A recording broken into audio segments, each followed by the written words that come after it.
So this is all about improving productivity. By improving productivity, you do feel more in control. It improves your job satisfaction, improves your general well-being and your working relationships with everybody you work with.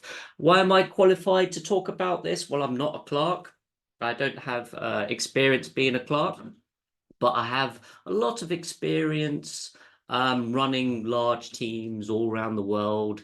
In my previous roles at Scribe here, I have a lot of different responsibilities across the whole company, and I run a big community group in Norwich for tech people, which has 1,600 members, and I'm the help out with the running club, so family and all that, so I have to be fairly well organized, like you all are. We're all busy all the time. I'm not like trying to sound special at all, because the clerk is a pretty expansive role. A lot of the time you are on your own, and you have lots of responsibilities. This is a graphic we produced. It's the role across finance, human resources, communications, management, and law. All these kinds of, some of the tasks in there and the responsibilities you see listed in there will resonate with you. And a lot of the time you'll be in a very small team or on your own having to take care of this. So it is a big role to do. And a lot of the time you won't be working full time. You'll be only doing part-time or only a few hours a week. So it is, so you have to be organized. I took that, I was inspired by that infographic based on a good post Jane Olds done. I'm sure many of you know Jane Olds, and she posted this on LinkedIn, and it got quite a bit of good engagement there. So I dropped it in there, and some chat came out the back of that, really around the the role, being civil qualified, and thinking the title is out of date. And I do agree the title is out of date. I do like the idea of clerks or town managers being CEOs, because you are responsible for ensuring the smooth operation, the success, and the compliance related to the town or parish. So moving on, I've got a poll to run just to see what kind of task manager you are on. So you can read that there, and I'll fire up the poll. What's your style of task management? So I'll launch that, and everybody have a crack at, and it's also time to reflect while you're answering that. To reflect on what kind of strategies you use or you find you're in when you're doing task management in your day-to-day stuff. So we'll let that fly. I'll get that up to, I've got another poll after this one, so I'll get that up to, because I've got so much to go through today, so I'll let that get up to 60% of participation, and then I'll end it. There we go. Right, I'll end that now, and I'll share that all with you. So that's the results. A lot of you, as we normally see on these polls, a lot of you are in the firefighter mode. And then next in line is the procrastinator. Hopefully we'll be able to help you with that. Detractor and perfectionist. Yes. Okay. So next question, next poll I'm going to run. Again, this is, a bit fun to get to know you all, but also it's time for you to reflect on your style. So which of the following challenges do you face? So what are the challenges you face? So thinking about your style, time management, work quality concern, your work-life balance, emotional and physical issues, motivational or attitudinal challenges, decision making. So where are you at in that? So I'll let that get up to 60%, and then we will move on. Good. Right, still pressing my admit button there. Okay, we're right up there. 76% of people responded, so I'll end that. I'll share that all with you. There we go. So we've got work-life balance. Always see that, you know, because a lot of the time you may do the job because it's kind of easier to mix work and life, so to speak. You know, a lot of you may be working at home, but then it's really hard to define those boundaries, particularly if you're dealing with public all the time, and you know, they might not be operating in office hours or your actual hours you're doing. And then, yeah, time management struggles. Cool. So hopefully that's useful for you to think about. I'm going to move on, and I'm going to basically hopefully help you with some of those challenges you're facing, or those feelings you're feeling. I'm going to give you 10 tactics and 10 tools. And also I've got a bonus one. I've done this talk before, but we've got a bonus on ChatGPT that will, hopefully all these things will help you clock smarter, not harder. It's a lot of things I'm going to be sharing with you right now, and you probably only take one thing away, but you know, you could take them all away. It's a bit overwhelming, but you know, you'll take one or two things that you think, oh, I'm going to try that out. So moving on. So my first tip, always with you know, task management, is to clear your mind, get things out of your head. So when a task enters your mind, immediately store them somewhere else. So you know, whether that's on paper or digitally, keep your mind clear so you can reduce that stress or anxiety. So that's really important. A good tactic I actually use for clearing your mind. I don't know if you use digital assistants like Siri or Google Home or Alexa. I've got you know, Siri on my phone. If you've got an iPhone, you will have Siri. So when something enters my mind, because I'm getting older now, and I don't like typing. I turned 50 on December the 31st. It was a good party at the house. Yeah, so I will just press the button on there and say, remind me at 9 p.m. tomorrow to take the green bin out. So that, and I could put that on a repetitive task if I wanted to. So that just gets all done. That just gets it out of my mind. So I'll get all my tasks list. So when it comes, I've also got the Apple Watch there. So actually, I don't even need my phone. I can just press the button there, and soon it comes in my head, because I'm always forgetting to get it out of your head. So get out of your head, clear your mind. Clear mind, then you are focused. Rule number 2. Is the 2-minute rule. So if a task enters your mind and you're not in a particular focus area, you can get it done straight away. You can get it done in 2 minutes. Just get it done straight away. Just get it done. Don't log it anywhere. The time it takes to log it, process it, document it, schedule it, remember it, it's just quicker to get it done. Everything else, throw it into the Eisenhower Matrix. I'm not sure if any of you have heard about the Eisenhower Matrix.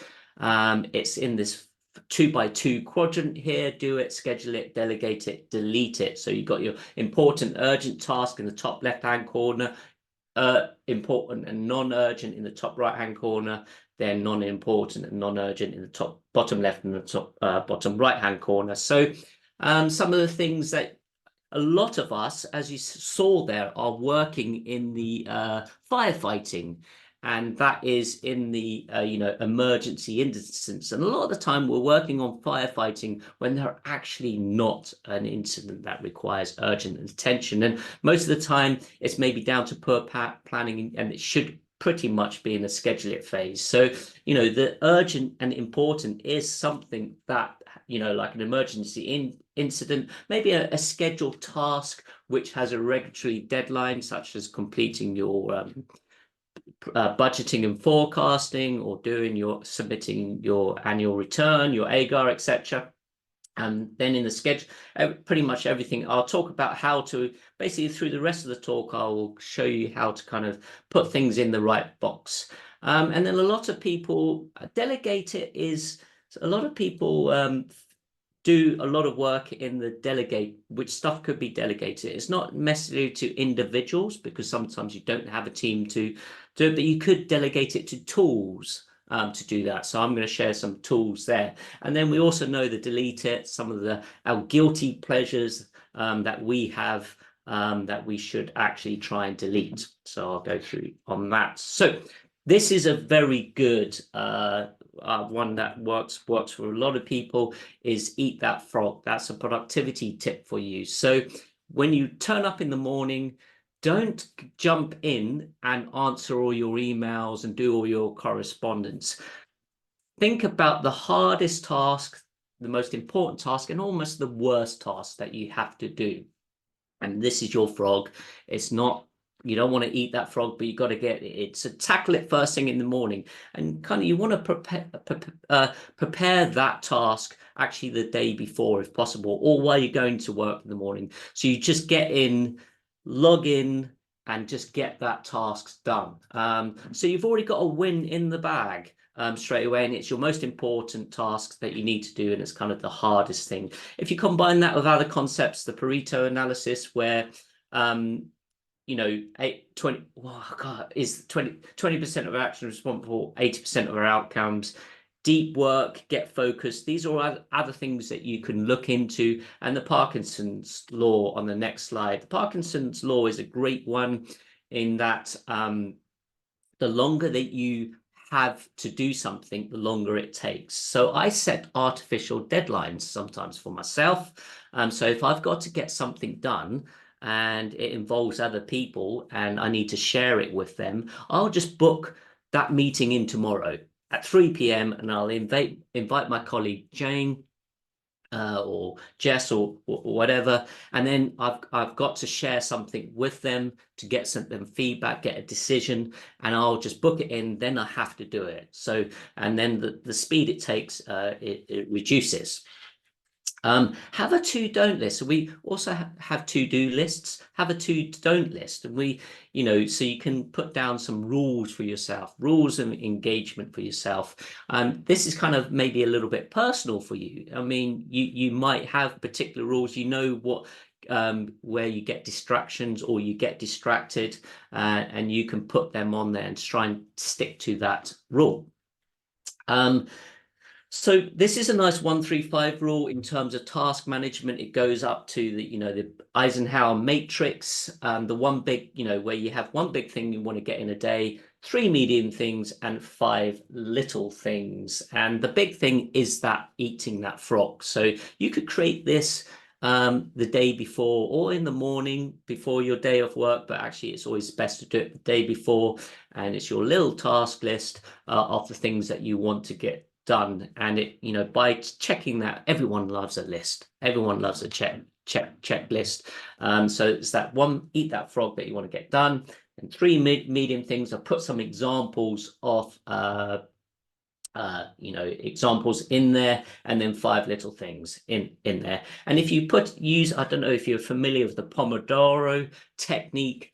It's working in 25 minutes blocks. You actually set a timer. It's really good. And actually, I've seen them advertised on Instagram feeds now. It's actually a physical timer you can buy. You tap it, and then it starts ticking down. You commit to being focused. You're in your focus time in there. You're ignoring everything else. It also related to that, you could put your this is a little bit tricky to do, but again, if you want to be super focused and control your workflows, you can create time box daily habits. So all successful, productive people do this, create these routines. So I've done an example of a calendar there where you will have your particular task in there to eat that frog. Then you'll have some 3 small things, might be your voicemail, doing your email and voicemail, etc. So you can see and also the important thing to do within this is put tasks in for yourself, such as going for a walk.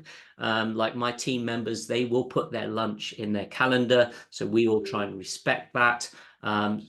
Because they don't want to, they want to have good work-life balance. In here, like a good one is dealing with your correspondence. So most of the time you don't need to answer the phone. Let it go to voicemail and just put your email correspondence or your voicemail to later in the day around maybe 11 a.m. So you get in the morning, you eat that frog, get that done, and then you pop your head above the parapet, see what's going on. You have your coffee as a reward. Maybe you have 11s as a Kit Kat, double Kit Kat if you've had a really good frog that you've eaten, or the chunky one. Yeah, and get time box that time for doing your email. I saw this on LinkedIn a couple of days ago. So this is someone posts a cheat code for unlocking professional growth in 2021. Similar style, similar type of categories. They said there's 4 types of professional time: management, creation, consumption, and ideation. So they've kind of styled their color, put the colors on their particular tasks in their calendar according to that. This is a nice little hack if we've got some, I really like this one. So if you've got some New Year's resolutions and you want to start a new habit, use the Seinfeld method. And that's actually having a physical calendar. And basically you don't want to break the chain. You want to start a new habit and you want to do it every day. And you just, the physical idea of ticking it off here, crossing it off, you don't want any gaps in that. And once you've got a few weeks under your belt and you haven't broke the chain, and then you get a few more weeks, you've started a new habit. So you want that big red X in there, in your calendar if you've got one, tick it off, and you're winning every day. Do not break that chain, get it in there. So if that's whatever, if you've got New Year's resolution, particularly around health and fitness, get it in there. I love the Seinfeld method.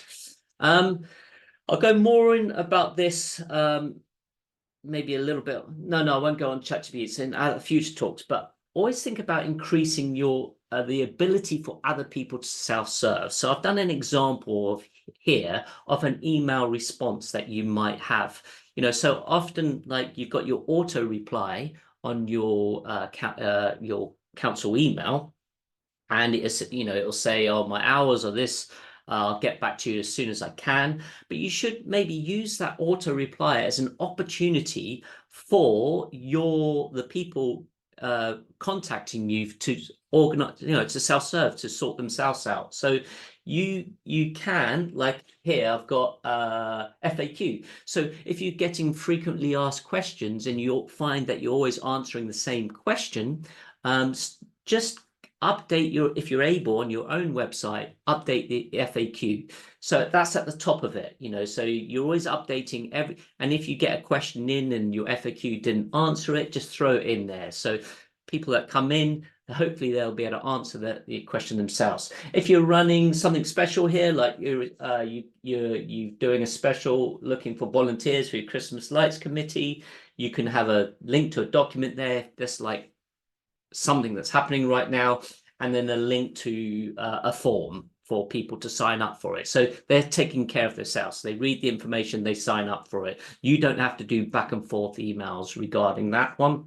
And then you just have your nice organized list of everyone that's volunteered. You might have a notice board or anything like that. So you tell people to go onto community group.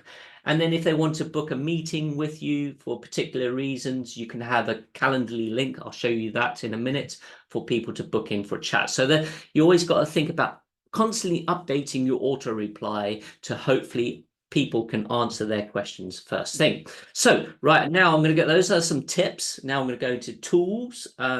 This is more, so again, in the delegation area, where you can delegate tasks to tools. Actually, I've already done that one. Use your voice assistant, so getting things out your head. Highly recommend that. Setting reminders, remembering things, dictating messages and emails is so good now, particularly with AI. It's so good at, you can just dictate it there. Again, so getting things out of your head, clearing your mind, there's loads of tools for that. I always advocate, I like simple notes, so initially that second barrier, of tools. You've got your Siri or your Alexa, etc. The second barrier is a simple, easy way to create notes. And there's loads of note-taking task management systems out there, but I think I use Simple Note because I can have it on my desktop, I can access it via the web, I can have a mobile phone app on my mobile device, and it just syncs across everything instantly. So I can access it anywhere. So I'm always throwing little notes in there just to get things out of my head, and I'll organize them later, but I don't have to worry about putting them in official tasks, prioritizing it or anything like that. But there are other ones like Google Keep, Microsoft To Do, Evernote, and OneNote. But those other ones, they're a bit bloated. Like OneNote is good, but it's quite a complicated app to use. It's a bit heavy, it's a bit, it's a bit slow. Simple Note for me is just super easy. There's no formatting. You just get things out your head. And then I will move on to more official once I get to my notes every, you can put that as a time box, a thing that you're going to do. You go and organize your notes and move them into something more official, like a task management system. Like here, I don't have time to do some demos, but yeah, here with Asana. And here I've shown an example of using Asana task management system where I've actually categorized it as important and urgent according to the Eisenhower Matrix. And I've categorized the size of it. And then you can organize that into your 1, 3, 5 tasks if you want. Do I have that on the next slide? Let's have a look. I don't. Yeah, so that's it. And there's other solutions. Some of you who use Trello, ClickUp, Heights, Monday. Office 365 has embedded task management systems in it. Right, so also I recommend looking at using messages. So you might find it challenging as a clerk to communicate and engage with your counselors, that you might not get responses over email, etc. I would look at using messaging systems instead of email.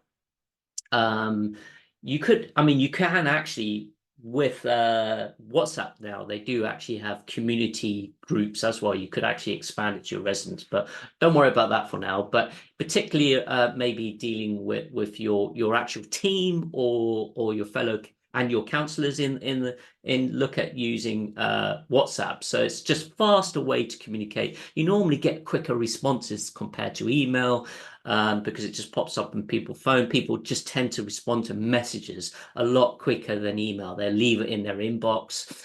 And you think, you have to be careful what kind of communication goes in there, but it's no different to email. It's more secure actually than email, and you can get a log of all the discussions in there.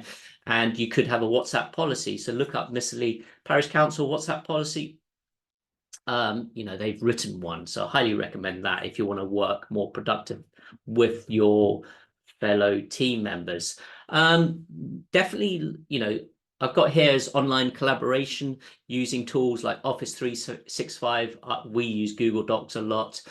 You should definitely, in this day and age now, you should not be using desktop applications. You should not be using Word, Excel, PowerPoint on desktop because it's all on your own machine. There's not only kind of more work for you to do in terms of ensuring that machine is backing up all the data and there's compliance, etc. there, but it makes it very hard to collaborate with other people.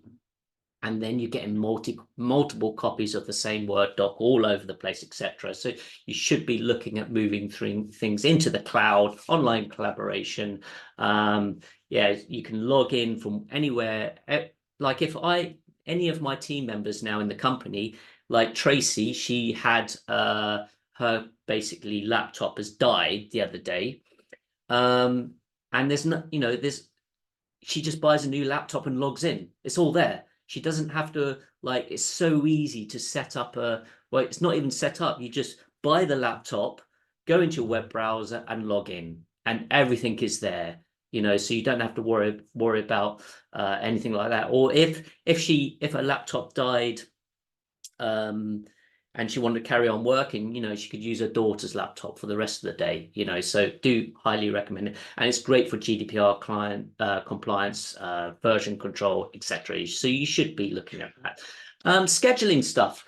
This is a really easy way. How many times have you tried to schedule a meeting with someone and you're doing 8 emails to try and book that meeting in with people? So highly recommend Calendly. So when someone wants a meeting with me, I just share my Calendly link there. It's integrated into my existing calendar because it's already cloud enabled. And I would share that with someone. They would come here, and I've scheduled only a 30-minute meeting. But you could, if you're on the paid version, I'm using the free version. If you're on the paid version of Calendly, you could put 15-minute meet. You can have different links for different lengths of meetings. So if it is with a resident or etc., you can put 15-minute slots. And then they'll click in here and they'll have a look and book a slot, so here you can see all my different slots available, and you can control exactly what slots are available. So going back to that time boxed effort, time boxed management, you could actually have every an hour every day or whatever, and people come in and book those. So if someone wants a meeting, they just book in it. You don't have to have 8 emails or phone calls or messages to do that. Highly recommended using that. Yeah, other things, like scheduling. If you're doing your own newsletters or anything like that, use tools like MailChimp. You can schedule. So Senna, if you're only working 12 hours a week and you want to send your newsletter out on a Friday and you don't work on a Friday, you can create the newsletter on a Monday and schedule it to send on the Friday. So you can do all these things that you think are urgent and important. You've got to get those done. You can just schedule it all up. Even social media posts and all that kind of stuff, you can schedule it up. So you can, again, put a time box in your calendar for scheduling things up, and it's all done, and it'll look like you're working on a Friday, but you're not, because those things have been shipped out. And it can be the same for scheduling emails. Like, you could create a template actually dealing with your fellow counselors and sending out agenda items or getting feedback, looking, do you need anything on the agenda? You could schedule those emails in MailChimp to repetitively go out, or other email clients, so that you don't have to do it anymore. So it's delegating to tools, and you're more efficient, and it's going to go out. So you just set it and forget it. So if you've got your particular meetings, and that will always go out at the same time, every month, every 2 months, every whatever your kind of cadence is in your organization, and then you'll get the response and you take care of that. So scheduling stuff is a big win. And you could actually, for your meetings, just do it all at the beginning of the year. It's done. You've scheduled it. I do recommend this is in the activity tracking apps. This is more around your own personal health. Step counters and all these kinds of things. Really recommend doing it. You can actually get, also, if you want to kind of test yourself on productivity, you can install things like Rescue Time. And there is a free version, or look at your own screen time on your iPhone. But Rescue Time is an app you install on your desktop in Windows or Mac or whatever, and it records what applications you're using, and then scores, can give you a score of how good you are. And you can actually flag up in Rescue Time apps that are distracting. And so you can be honest with yourself. It's your data. You don't need to share it with anyone else. You can test yourself, and you can try and improve yourself to reduce those distractions, because it will record that for you. So it's quantifying things. Number 8. This is more technical. I might do a more advanced talk on this one day. It's around integrating apps. So a lot of apps support integrations. So I won't. I might. I know. Yeah. So certain things, like if you get an email in a particular style email, send like I get an email to pay an invoice. I can then forward that email to Asana, the task management system, and it automatically creates a task for me in it. So particular emails come in. Invoice payments is a very easy one. I just forward it to, there'll be a particular email address to Asana. Asana will pick it up, and automatically create a task. So it's get it out of my head. Comes in the inbox. I know I've got to do it now, but I don't want to do it. I know I've got to do it, but I don't want to do it now for various reasons. And I'm going to do my invoice payments on Thursday at 3 p.m. I'm going to do that. I'll time box that. That's my invoice payments time. And I just forward those emails throughout the week. It goes straight into Asana. Then I go into Asana and I've got my 12 invoices to pay. And when you forward it into Asana, most task management systems do allow you to forward from an email to automatically create a task. And often I might change the subject title, because I get the email from someone to pay the invoice and it might just say invoice. But when I forward it to Asana, I'll say invoice, pay, Arbel tree services. So then it creates a nice task in that. Yeah, I'll see if I can show that in a minute. Right, yes. So, and again, Google Forms. So if you're using Google Forms, like a sign-up form, normally these tools support integrations, and Google Forms does support an integration for Asana. I'm just using Asana as an example. Most tools you use will support integrations with other tools. So it's setting up little workflows and they save you tons of time.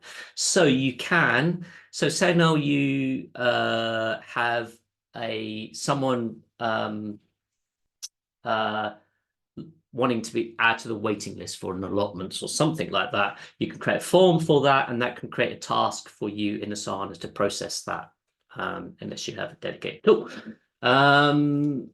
Let's just quickly log in. So I'm not doing too bad for time. I haven't been very busy over the last few days, so I haven't been as well prepared for this talk as I had hoped. So we got, invoice. Let me just try this. I haven't tested this for a while. I'm not going to let you see that because so I'm actually going to find a genuine invoice from a team member, but you won't see the invoice. So I know I'll use that one. Okay. Now, this one's okay to share because it's an invoice for buying something. So this is an invoice I've received for buying some nice fancy headphones for my team members. Very expensive headphones, but apparently amazing. So I can forward that. Sana. I can't even remember the. Let me just see. I can't even remember the email. Sana. It apparently is X at Asana. So I'm going to improve the title of that invoice, fancy headphones for Nathan and India. So I'll send that. Done. So it's coming. I know I've got to do that, but I don't want to do it straight away. I don't want to. So hopefully, if I come here, if I refresh, can you see? Oh, there it is. It's just popped in. Invoice fancy. So then I can prioritize that. I can actually move that into my council. So I need to move it in there. I haven't done this for a while.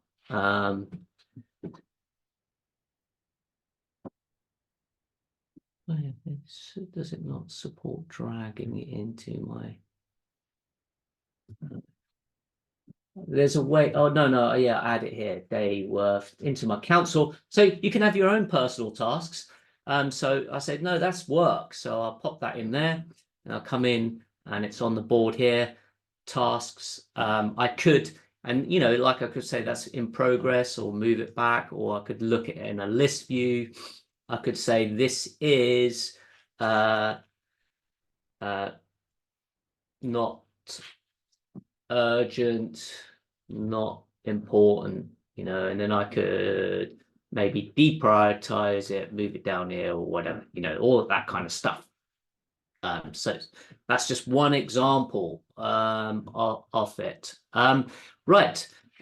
So yeah, so another recommendation of improving your productivity if you're not a customer is using software like Scribe accounts. So running a cash book, you know, on an administrative level is important, but it's not urgent. So but tasks related to producing reports and all that kind of doing year end is important and urgent. So the higher up the pyramid here, we designed this pyramid, the more important it gets. So down the bottom here, all your kind of daily administration for your finances, you creating your transaction records, your receipts, payments, doing your bank reconciliation, VAT claims and all here. Yeah, it's important, but it's not urgent. So it's more schedule it. You can set aside a certain time for doing that every week.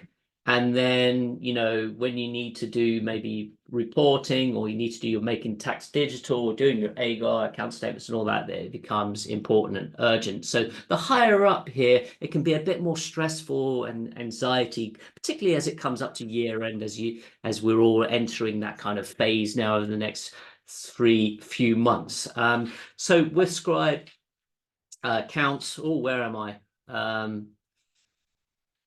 You do all your work here because the rest of it's automated. So if you take care of your cash book, you set your time aside, doing your daily, weekly, or monthly jobs, time box in your calendars, then all the reports are automatically generated. Your AGAR, your annual returns automatically produced for you. So that takes all the stress out of it. So you're delegating a lot of that work, moving it out of that important urgent box down to the delegate to software. And there's lots of other tools we have as well: accounts, bookings, allotments. You know, maybe you got to, if you've got allotments and you've got to send out 50, 100, 20, sometimes 200-300 renewals for tenancy invoices. That's all can be done in a couple of minutes in Scribe allotments. Scribe bookings is a great example of delegating, you know, so customers can go on to the online website with all your venues on there and make a booking themselves, etc. There's other tools I haven't shared, which I'd like to share, but you'll get access to all these slides. I haven't been keeping an eye on the chat, by the way. But yeah, there's other great tools. Grammarly, Canva, you've got to use Canva. It's great for brochures, posters, etc. I love video. That's my new favorite tool. It's so good at creating videos and slicing and dicing videos if you have got it. Expensify, definitely use that one. I've used that for years and years and years. So if you've got receipts, or if you've got expenses, you literally just take a photo of it, and then it automatically detects the kind of the company and also the value, and then you can export a spreadsheet or PDF of all your expenses, categorized and all summed up, etc. Sometimes the AI doesn't quite get it right, but it will tell you and you can correct it. But Expensify is great. Mine's Loom. I love Loom. Loom's very good if you want to do a quick screen recording. LastPass, you should have a password management system in place. I use LastPass personally at home. All my daughters are on it. But 1Password we use in the company. There's a whole bunch of cool things in there. So bonus ball. So for the last few minutes, I'm going to talk about using ChatGPT. I'm going to use a simple task. ChatGPT is basically, I've got a separate talk on ChatGPT, so I'm not going to go into great detail, but it's basically at a high level, it's amazing Google, let's say, but which enables you to, it's like a combination of autocomplete, answering questions, and it also drafts content for you. So I use an example. I probably also, so I'll go to our, this is also probably a great tip for you. If you're not already, sign up to Clerk's Corner. I'll share that on there, which is an awesome community. I'll share it in the email afterwards. Also, community of clerks all around. We've got 1,900 in there. It's very active.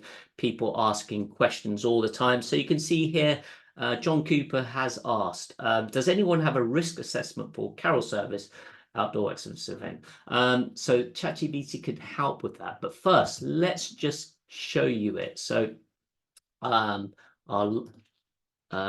again, I've got a separate talk on this. I'll share it. I'll share the invite to that. First, I could just ask ChatGPT. My name is Clerk for North Horsham Town Council. This is where we are. I need help with various tasks later tomorrow. What can you help me with? So ChatGPT will have a crack at that. So this can be seen as an assistant. Here are some of the areas I can help you with. It's a skill getting, yeah, again, this is the bonus ball, but I do have a separate talk on this, go into a lot more detail, but it's giving some feedback on the kind of things you can do. So I'm going to use an example of a question here. So does anyone have a risk assessment Carol Service for outdoor events? So I'll just copy that one. ChatGPT. We are holding a Carol Service in Outdoor Excellence. Could you create me a draft risk assessment? So ChatGPT will have a go at doing that. So it gives you a good template to do it. So as you can see, it's starting filling it out for it, my risk assessment for Carol Service. It's like magic. It is absolutely amazing. So I do recommend you come to a future talk I'm doing on ChatGPT. But yeah, it's having a crack at doing it. And you know why ChatGPT is so good at this? It's an AI system which has basically ingested a lot of content of the whole of the internet, and it knows a lot about risk assessments because they are all over the internet. It also ingests books, etc. So you can see it's having a good crack at doing that. But you might like a little trick you can also do is like it's producing a very generic one there. So I could say, feel free to ask me questions, clarify details about the event. I'm just going to ask the same question in here. You would normally start a new thread. So it is asking questions first about it. So then I can answer those questions, and then it will produce me a more custom-made risk assessment.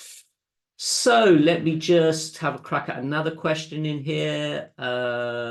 This was a question on the Clerk's Corner, someone asking about a load. Is there a generic safeguarding policy template? I've been looked on the now, but I can't see anyone. Can anyone recommend it? So there's been some help there, which is good. I will just take that one there. Again, I've put in similar question. I'm just going to open a new conversation. I'll just give ChatGPT a little bit about me. I'll just say, we do not have a safeguard. Can you help me draft one, please? Feel free to ask me questions, key questions to help you draft the policy. And then it will jump in there and ask me some questions. What's the purpose? Who will it cover? Employees, volunteers, members of the public, responsibilities, etc. So that's your bonus ball there. Cool. Hopefully you enjoyed the talk.